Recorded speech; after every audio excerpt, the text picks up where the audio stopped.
हिंदुओं की इतनी हत्याएं हुई कि कई गांव और शहर खत्म हो गए। ऐसी थी तैमूर लंग की बर्बरता। तैमूर, जिसे तैमूर लंग कहा जाता था, जिसने हिंदुस्तान पर हमला बस इसलिए किया ताकि हिंदुओं का अस्तित्व खत्म हो जाए। हिंदुओं पर बर्बरता इतनी की कि कई गांव और शहर खत्म हो गए। हिंदुओं के प्रति तैमूर इतना क्रूर था कि वो हत्या के बाद शव के साथ बर्बरता करता था। कहा तो ये भी जाता है कि वो हिंदुओं की आंखों में गर्म रॉड डाल देता था। आज हम इस वीडियो में जानने की कोशिश करेंगे कि आखिर तैमूर लंग को हिंदुओं से इतनी नफरत क्यों थी। आखिर उसने हिंदुओं का नरसंहार क्यों किया। नमस्कार, आप सभी का स्वागत है द वायरल हिस्ट्री के इस खास प्रोग्राम में, जहां आपको इतिहास के बेहद दिलचस्प किस्सों से रूबरू होने का बेहतरीन मौका मिलता है। तो आइए शुरू करते हैं आज एक नई पेशकश के साथ। तैमूर को लंगड़ा होने की वजह से तैमूर लंग कहा जाता था, जिसने भारत पर सन 1398-99 में आक्रमण किया था। 1399 में उसने दिल्ली जीतने के बाद मेरठ पर हमला किया। तैमूर का मकसद केवल हिंदुस्तान को लूटना था, इसलिए वो वापस भारत के कई गांव और शहर का विनाश करके अपने देश लौट गया था। दरअसल तैमूर लंग ने हिंदू राजाओं और हिंदुओं को खत्म करने के इरादे से भारत पर आक्रमण किया था। तैमूर को लगा कि दिल्ली के मुस्लिम सुल्तान अपने हिंदू अधीन रहने वाले हिंदुओं के प्रति बहुत नरम रुख दिखा रहे हैं। वो हिंदुओं का सफाया करने के बजाय उनसे जुड़कर उदारवादी छवि बना रहे हैं। इसके बाद क्या था? तैमूर लंग ने सिंध नदी को पार करने के बाद समरकंद से अपनी भारत की यात्रा शुरू की और पंजाब में प्रवेश किया।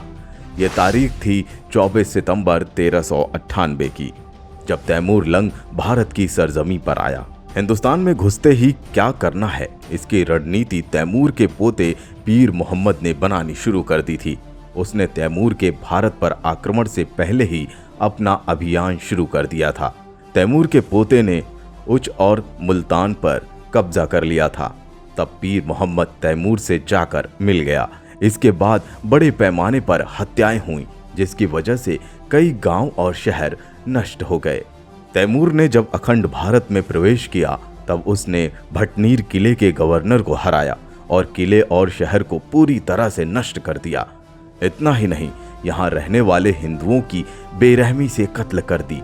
तैमूर यहाँ सब कुछ तबाह करने के बाद आगे बढ़ा और अपने सैनिकों के साथ सिंधु नदी को पार किया।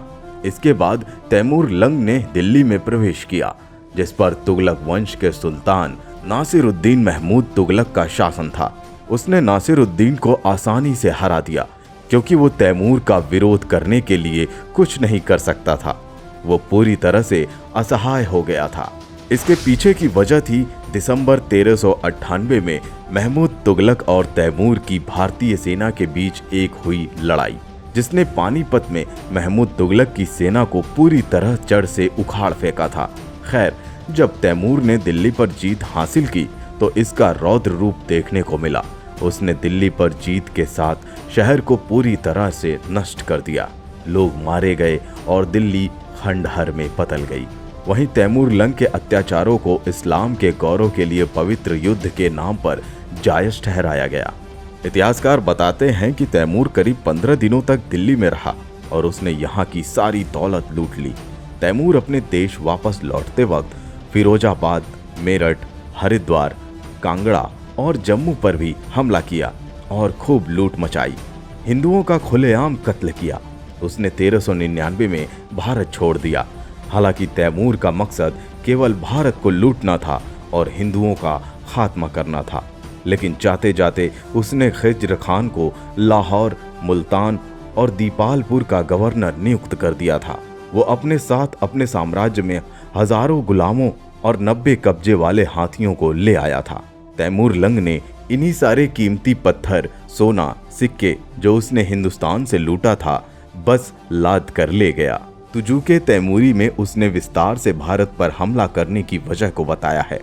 आप उसकी हिंदुओं के प्रति नफरत का अंदाजा इस बात से लगा सकते हैं कि तैमूर ने किताब में लिखा है कि हिंदुओं के खिलाफ युद्ध करना ही उसका उद्देश्य है। तैमूर लंग ने अपनी जीवनी तुजुक-ए तैमूरी में कुरान की इस आयत से ही शुरुआत करता है कि ए पैगंबर, काफिरों और विश्वास न लाने वालों से युद्ध करो और उन पर सख्ती बरतो। तैमूर आगे हिंदुस्तान पर अपने आक्रमण की वजह भी लिखता है। उसने लिखा कि हिंदुस्तान पर आक्रमण करने का मेरा उद्देश्य काफिर हिंदुओं के खिलाफ धार्मिक युद्ध करना, जिससे इस्लाम की सेना को भी हिंदुओं की दौलत और मूल्यवान वस्तुएं मिल जाएं। तुजुक-ए तैमूरी में लिखा गया कि सरसूती शहर पर आक्रमण कर सभी काफिर हिंदुओं का कत्ल कर दिया गया। हिंदुओं के स्त्री और बच्चे और संपत्ति हमारी हो गई थी। तैमूर ने अपनी सेना को आदेश दिया था कि जो भी मिल जाए उसका कत्ल कर दिया जाए। फिर क्या था, सेना के सामने जो भी गांव या शहर आया उसे खूब लूटा गया और पुरुषों का कत्ल कर दिया गया। उनकी स्त्रियों और बच्चों को बंदी बना लिया गया। इतिहासकार बताते हैं कि दिल्ली के पास लोनी हिंदू इलाका था, लेकिन इसमें कुछ मुस्लिम भी बंदी में थे। तैमूर ने आदेश दिया था कि मुस्लिमों को छोड़कर बाकी सभी हिंदुओं की हत्या कर दी जाए। उस वक्त तक तैमूर के पास हिंदू बंदियों की संख्या 1 लाख से ज्यादा हो गई थी। वहीं तैमूर के साथ रहने वालों ने कहा कि इन हिंदू बंदियों को शिविर में नहीं छोड़ा जा सकता। इन इस्लाम के शत्रुओं को आजाद करना भी जंग के नियमों के खिलाफ होगा। इसके बाद तैमूर ने शिविर में घोषणा करवा दी कि तमाम हिंदुओं का कत्ल कर दिया जाए। इस आदेश के पालन में लापरवाही करे उसका भी कत्ल कर दिया जाए। कहा जाता है कि तैमूर लंग को भारत की महान वीरांगना राम प्यारी गुर्जरी ने 40,000 महिला शक्ति के साथ भारत से खदेड़ा था।